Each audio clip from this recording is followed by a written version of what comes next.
Hello students, welcome to my channel Train Your Brain. Once again, I'm ready to train your brain. So let's start. Our today's topic is structure of atom.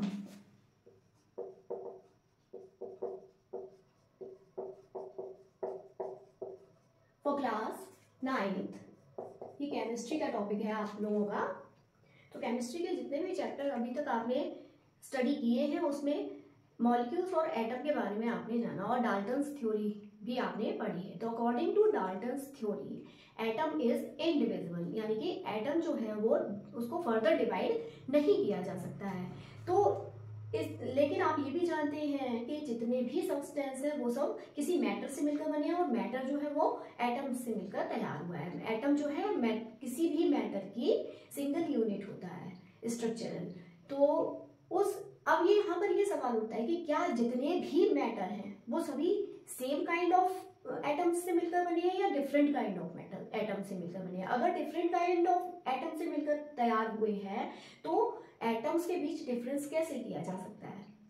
तो इस सब का answer आपको जो है वो इस chapter में मिलेगा जब हम पढ़ेंगे स्ट्रक्चर ऑफ एटम। एटम के स्ट्रक्चर के बारे में जब हम जानेंगे तो इन सब क्वेश्चन का आंसर मिलेगा आपको कि जितने भी सब्सटेंस हैं वो सेम काइंड ऑफ एटम के बने हैं या डिफरेंट काइंड ऑफ एटम के बने हैं, और वो अगर एटम से एक दूसरे से अलग है तो वो किस तरह से अलग है।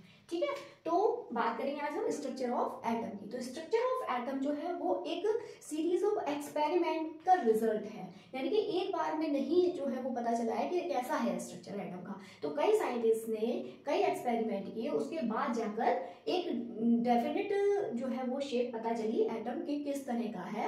और सबसे पहली बात तो ये कि एक्सपेरिमेंट से साइंटिस्ट को ये पता चला कि एटम जो है वो इनडिविजिबल नहीं है, उसको डिवाइड किया जा सकता है। तो एटम जो है वो 3 सब एटॉमिक पार्टिकल्स से मिलकर बना हुआ है। वो 3 सब एटॉमिक पार्टिकल्स क्या है आप सभी जानते होंगे, इतना तो आपको पता है कि इलेक्ट्रॉन, प्रोटॉन एंड न्यूट्रॉन। अब थोड़ी सी हम इन तीनों के बारे में जानकारी ले लेते हैं, उसके बाद हम बात करेंगे स्ट्रक्चर ऑफ एटम जो है वो किस तरह का है। ठीक है, तो ये जो 3 पार्टिकल्स हैं इलेक्ट्रॉन, प्रोटॉन और न्यूट्रॉन, ये क्या है सब एटॉमिक पार्टिकल्स, यानी कि कोई भी एटम जो है वो इन तीनों से मिलकर बना होता है। तो इलेक्ट्रॉन क्या होते हैं, इलेक्ट्रॉन को स्मॉल ई से रिप्रेजेंट किया जाता है और ये नेगेटिवली चार्ज जो है सब एटॉमिक पार्टिकल होते हैं। तो इसलिए यहाँ पर एक माइनस साइन लिखा जाता है इसके साथ। ये इन पर एक जो है वो नेगेटिव चार्ज होता है, एक इलेक्ट्रॉन पर एक नेगेटिव चार्ज होता है और इसका जो मास है वो नेग्लिजिबल होता है, यानी कि इसका मास कंपैरेटिवली प्रोटॉन और न्यूट्रॉन की नेग्लिजिबल माना जाता है क्योंकि बहुत कम होता है। ठीक है, तो एक इस पर क्या है नेगेटिव चार्ज है। और इलेक्ट्रॉन की जो है डिस्कवरी किसने की है, सर जे थॉमसन। ये क्वेश्चन भी पूछ लिया जाता है कि किसने डिस्कवर किया इलेक्ट्रॉन को। ठीक है, तो नेगेटिवली चार्ज होता है, इस पर एक नेगेटिव चार्ज होता है, उस नेगेटिव चार्ज का मैग्नीट्यूड कितना होता है -1.6 × 10⁻⁻19 कूलम्स। कूलम जो है वो यूनिट होती है इलेक्ट्रिक चार्ज को मेजर करने की। जितनी भी चीजें आप पढ़ते हैं ना तो मेजर करने की कुछ यूनिट होती है ना हर क्वांटिटी की, तो ये जो है इलेक्ट्रिक चार्ज को मेजर करने की यूनिट होती है कूलम। ठीक है, अब बात कर ले हम प्रोटॉन की। प्रोटॉन क्या है, प्रोटॉन को सर अर्नेस्ट रदरफोर्ड इन्होंने डिस्कवर किया। अच्छा, किसी किसी बुक में मैंने देखा है यहाँ गोल्डस्टीन का नाम होता है, ई गोल्डस्टीन, इनका नाम है यूजिन गोल्डस्टीन। यूजिन गोल्डस्टीन भी एक बहुत बड़े साइंटिस्ट हुए हैं, लेकिन प्रोटॉन को डिस्कवर करने का जो क्रेडिट है वो अर्नेस्ट रदरफोर्ड को ही जाता है। एनसीईआरटी की बुक्स में भी रदरफोर्ड का ही नाम है। जो ई गोल्डस्टीन है यानी कि यूजिन गोल्डस्टीन, ये भी बहुत बड़े साइंटिस्ट हुए हैं और इन्होंने जो है वो कैनाल रेज की खोज की है। कैनाल रेज, इन्होंने गैसियस डिस्चार्ज के टाइम पर कुछ पॉजिटिवली चार्ज्ड रेडिएशन देखा, ऑब्जर्वेशन किया है इन्होंने उसका। तो उस पॉजिटिवली चार्ज रेडिएशन का नाम इन्होंने रेज को उन्होंने कैनाल रेज नाम दिया। उसके बाद जब फर्दर एक्सपेरिमेंट्स हुए तब अर्नेस्ट रदरफोर्ड ने जो है प्रोटॉन का डिस्कवरी की और इसीलिए ये क्रेडिट जो है अर्नेस्ट रदरफोर्ड को ही जाता है प्रोटॉन की डिस्कवरी का क्रेडिट। ठीक है, तो प्रोटॉन को जो है स्मॉल p से रिप्रेजेंट किया जाता है। प्रोटॉन का पर जो है वो इलेक्ट्रॉन से अपोजिट लेकिन मैग्नीट्यूड में सेम चार्ज होता है। अपोजिट मींस इस पर प्लस चार्ज होता है और मैग्नीट्यूड इसका सेम होता है, मतलब कि इसका चार्ज होता है plus 1.6 into 10 to the power minus 19 coulomb. ठीक है, प्रोटॉन का मास जो है वो होता है 1.6726 into 10 to the power minus 27 kilogram, ये साइंटिस्ट ने बताया है। तो इसके कंपैरेटिवली इलेक्ट्रॉन का जो है मास बहुत कम होता है, इसीलिए उसको नेग्लिजिबल माना और इसके मास को प्रोटॉन को जो है 1 यूनिट माना जाता है। 1 यूनिट, जब एटॉमिक मास वगैरह की बात करेंगे हम तब आपको बताएंगे कि 1 यूनिट का मतलब क्या है। यहाँ पर एक प्रोटॉन को 1 यूनिट माना जाता है। ठीक है, तो इतनी बात ये हुई प्रोटॉन के बारे में। अच्छा, न्यूट्रॉन की बात करते हैं। न्यूट्रॉन को जो है, न्यूट्रॉन क्या होते हैं? न्यूट्रॉन जो है उसको स्मॉल n से रिप्रेजेंट किया जाता है। इन पर कोई भी चार्ज नहीं होता है। ये क्या होते हैं? न्यूट्रल होते हैं, ना पॉजिटिवली चार्ज होते हैं ना नेगेटिवली चार्ज होते हैं, इसलिए इनके साथ प्लस माइनस कुछ भी नहीं लिखा जाएगा। अब आगे क्या, इसको किसने डिस्कवर किया है? तो चैडविक ने इसको डिस्कवर किया है। ठीक है, और न्यूट्रॉन का जो मास है वो लगभग प्रोटॉन के मास के बराबर होता है। प्रोटॉन का मास 1.67 है, इसका होता है 1.6750 into 10 to the power minus 27 kilogram.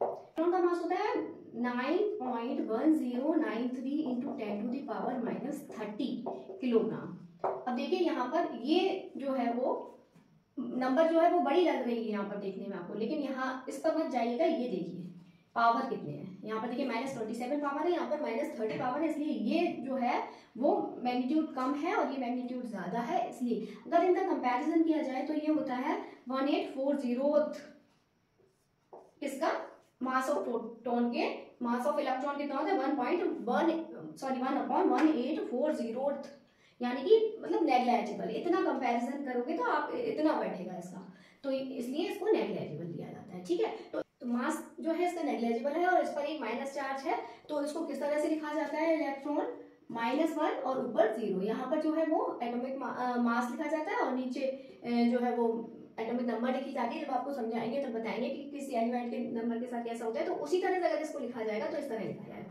Mass negligible है तो मास की जगह 0 और चार्ज जो है वो नीचे लिखा जाता है -1। और अगर प्रोटॉन का सिंबल देना है तो प्रोटॉन को इस तरह सिंबलाइज किया जाता है। ऊपर लिखा जाएगा 1 क्योंकि इसको 1 यूनिट माना है इसके मास को, और नीचे +1। ठीक है, और न्यूट्रॉन का जो है वो लिखा जाता है n स्मॉल। ये तीनों ही स्मॉल लेटर से डिनोट किए जाते हैं। इस पर जो है इसका 1 और यहाँ पर 0 क्योंकि इस पर कोई भी चार्ज नहीं है। ठीक है, तो इस तरह से इनका रिप्रेजेंटेशन किया जाता है इलेक्ट्रॉन, प्रोटॉन और न्यूट्रॉन का। इतनी बात आपको इलेक्ट्रॉन, प्रोटॉन और न्यूट्रॉन के बारे में समझ में आई होगी। अब हम बात करेंगे ये जो इलेक्ट्रॉन, प्रोटॉन और न्यूट्रॉन से मिलकर कोई एटम बना हुआ है तो ये एटम की स्ट्रक्चर क्या है, ये किस तरह से अरेंज है किसी एटम में। तो वही चीज जो है वो हमें समझनी है स्ट्रक्चर ऑफ एटम में। तो स्ट्रक्चर ऑफ एटम को पता करने के लिए एक सीरीज ऑफ एक्सपेरिमेंट किया साइंटिस्ट ने। अलग अलग साइंटिस्ट ने अलग अलग एक्सपेरिमेंट किए और फिर उन्होंने अपने अपने ऑब्जर्वेशन से कंक्लूजन निकाल कर दिया और अपनी अपनी थ्योरीज बनाकर दी। तो इसी सीरीज में सबसे पहले जो है एटम का मॉडल जो है किसने प्रपोज किया? वो सर जे थॉमसन ने ही प्रपोज किया सबसे पहला मॉडल। तो पहला मॉडल उसको कहा जाता है Thomson's model of atom. Thomson's model of atom. Thomson's model of atom, according to Sir J.J. Thomson, atom का मॉडल कैसा होता है कि एटम जो है वो एक स्फेरिकल क्रिसमस पुडिंग की तरह होता है। ये जो स्फीयर है ये होता है positive charge, positively charged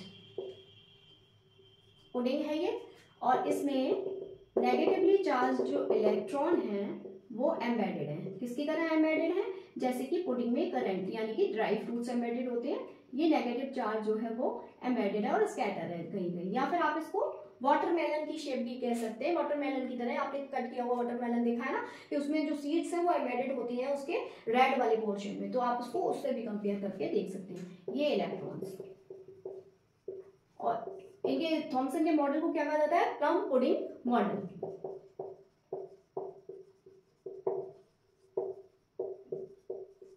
according to him कि पॉजिटिवली चार्ज जो है एक स्फीयर होता है, उसमें जितना भी नेगेटिव चार्ज यानी कि जितने भी इलेक्ट्रॉन हैं वो एम्बेडेड होते हैं, लेकिन पॉजिटिव चार्ज और नेगेटिव चार्ज वो आपस में इक्वल होते हैं, जिससे कि इलेक्ट्रिकली न्यूट्रल होता है कोई भी एटम। ठीक है, ये थ्योरी जो है इन्होंने दी, थॉमसन्स मॉडल ऑफ एटम इसको बोला जाता है। ठीक है, दूसरे नंबर पर जो है फिर इसके बाद एक्सपेरिमेंट की जो सीरीज है उसमें आता है रदरफोर्ड का मॉडल। किसका, मॉडल ऑफ रदरफोर्ड। तो इसकी जो है वो लिमिटेशंस क्या है कि इन्होंने ये तो प्रूव कर दिया कि ये इलेक्ट्रिकली जो है न्यूट्रल होते हैं एटम्स, लेकिन इन्होंने अल्फा पार्टिकल्स जो है वो डिफ्लेक्ट क्यों होते हैं एटम्स से, ये इस बात का प्रूफ नहीं दे पाया, इसलिए थॉमसन्स मॉडल फिर कैंसिल किया गया। तब आगे जब रदरफोर्ड ने अपना मॉडल दिया तो फिर देखते हैं रदरफोर्ड ने क्या बताया।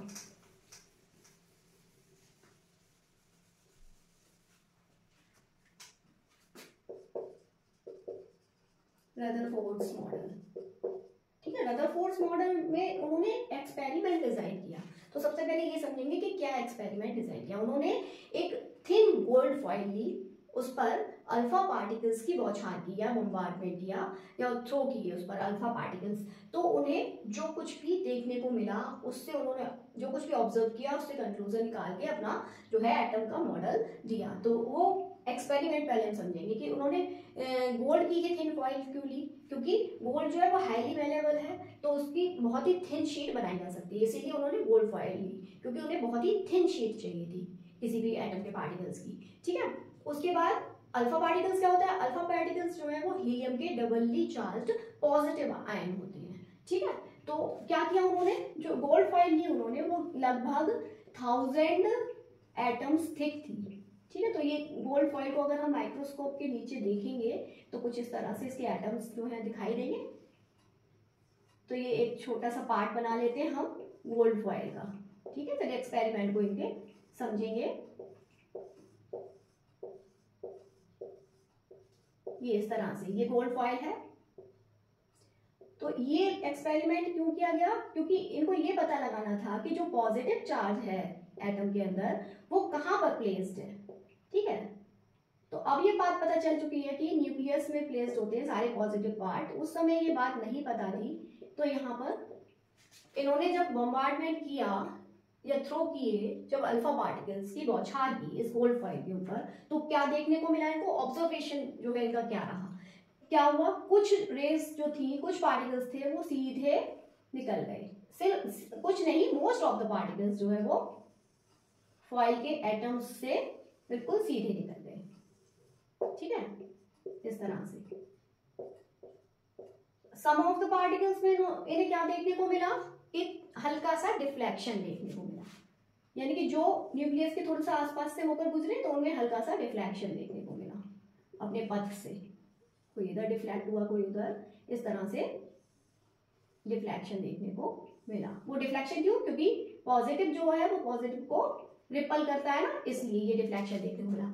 लेकिन बहुत ही कम जो है इनको क्या देखने को मिला कि कुछ पार्टिकल्स जो है वो बैक बाउंस हो गए, यानी इस डायरेक्शन में जा रहे तो 180 डिग्री से बाउंस हो गए, जिस रास्ते से जा रहे उसी रास्ते से वापस एक दो जगह, ये बहुत कम, लेकिन ऐसा बहुत कम जगह देखने को मिला। अबाउट 12,000 में से एक एटम के साथ ऐसा हुआ, या एक हीलियम एटम के साथ इस तरह से हुआ अल्फा पार्टिकल के साथ। तो ये तीन जो है वो उनको पॉइंट्स देखने को मिले, और इन 3 पॉइंट्स के बेस पर उन्होंने क्या कैलकुलेट किया, पहला कैलकुलेशन उन्होंने ये निकाला कि ये जो पॉजिटिव चार्ज है एटम के अंदर जो है वो most of the part of the atom जो है वो क्या है, एम्प्टी है।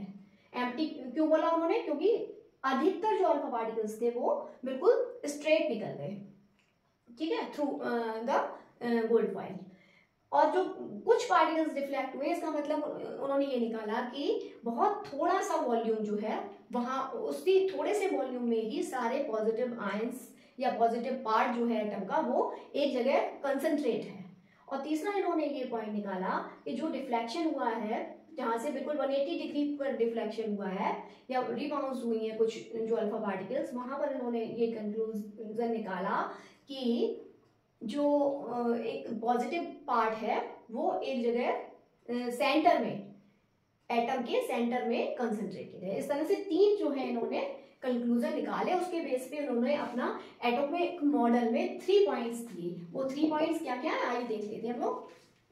तो देखते हैं कि क्या इन्होंने रदरफोर्ड अपने कंक्लूजन से क्या मॉडल के पोस्टुलेट दिए।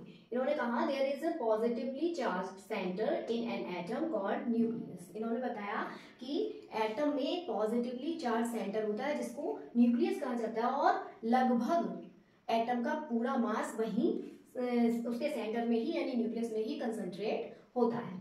दूसरी बात इन्होंने कहा the electron revolve around the nucleus in well defined orbits.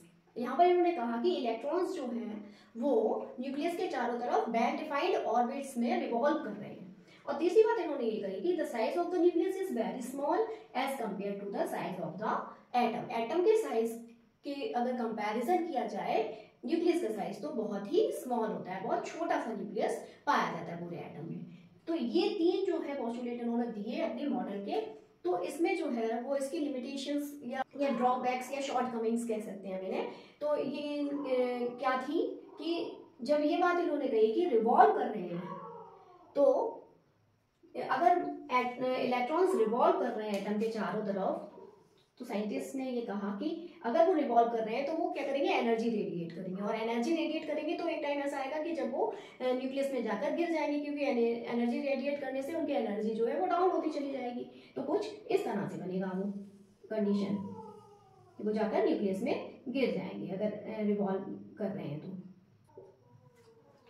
ठीक है, तो इस वजह से जो है फिर थोड़ा सा कंफ्यूजन रहा कि इनका भी मॉडल एक्सेप्ट करने में। उसके बाद थर्ड मॉडल आया सर नील्स बोर का, जो कि आज की टाइम में एक्सेप्टेबल मॉडल है। उन्होंने बताया कि किस तरह से जो है वो इलेक्ट्रॉन, प्रोटॉन और न्यूट्रॉन जो है वो अरेंज हैं किसी एटम में। तो उन्होंने क्या दिया, नील बोर के मॉडल में क्या बताया गया, उन्होंने क्या पोस्टुलेट दिए देखते हैं हम यहाँ पर।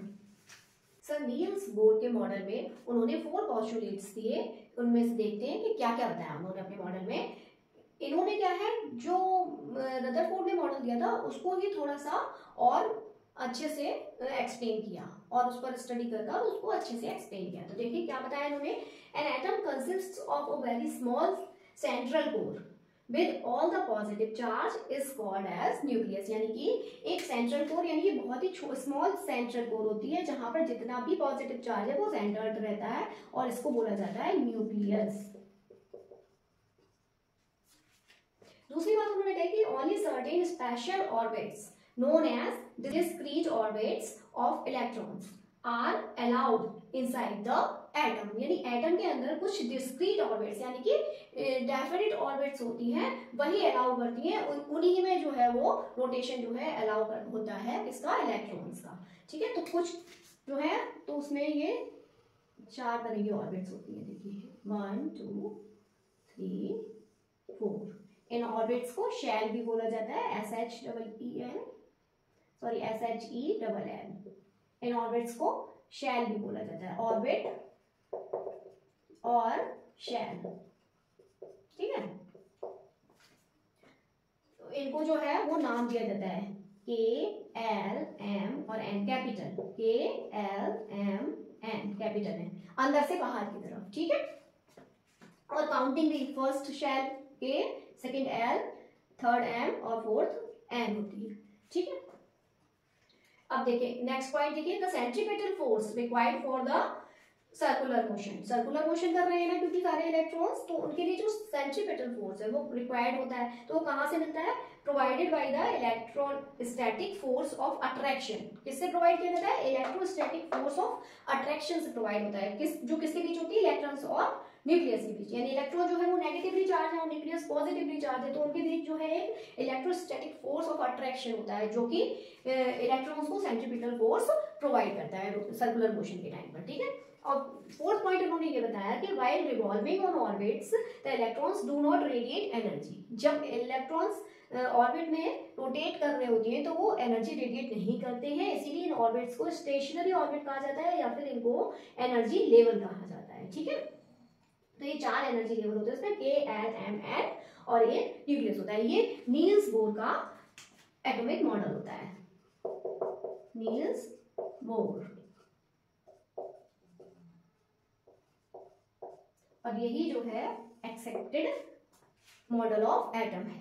ठीक है, तो अब इतने एक्सपेरिमेंट्स के बाद जो है वो ये मॉडल निकल कर आया एटम का, कि एटम जो है वो उसमें पॉजिटिव चार्ज और जो न्यूट्रॉन्स है वो भी सारे कहाँ है, सेंटर में ही प्लेस्ड है, और इलेक्ट्रॉन जो है वो सिर्फ ऑर्बिट में जो है वो रोटेट कर रहे हैं। ठीक है, तो इतनी बात आपको आज के वीडियो से समझ में आई ना, स्ट्रक्चर ऑफ एटम की किस तरह है और कौन से सब एटॉमिक पार्टिकल से मिलकर एटम तैयार है और वो कहाँ कहाँ अरेंज्ड है। इलेक्ट्रॉन रोटेट कर रहे हैं और प्रोटॉन और न्यूट्रॉन जो है वो न्यूक्लियस में प्लेस्ड है। तो ये था आज का वीडियो जिसमें आपने समझा स्ट्रक्चर ऑफ एटम। ये वीडियो आपको कैसा लगा मुझे कमेंट करके जरूर बताइए, अगर अच्छा लगा है तो लाइक कीजिए, अपने फ्रेंड्स के साथ शेयर भी कीजिए जिससे वो भी इसका बेनिफिट ले सके। मिलूंगी आपसे नेक्स्ट वीडियो में, टिल देन कीप स्टडीइंग, क्योंकि पढ़ेगा इंडिया तभी तो बढ़ेगा इंडिया। और हाँ, जाने से पहले चैनल को सब्सक्राइब जरूर कीजिए, अगर आपने सब्सक्राइब नहीं किया है तो जरूर जरूर सब्सक्राइब कीजिए। नमस्ते।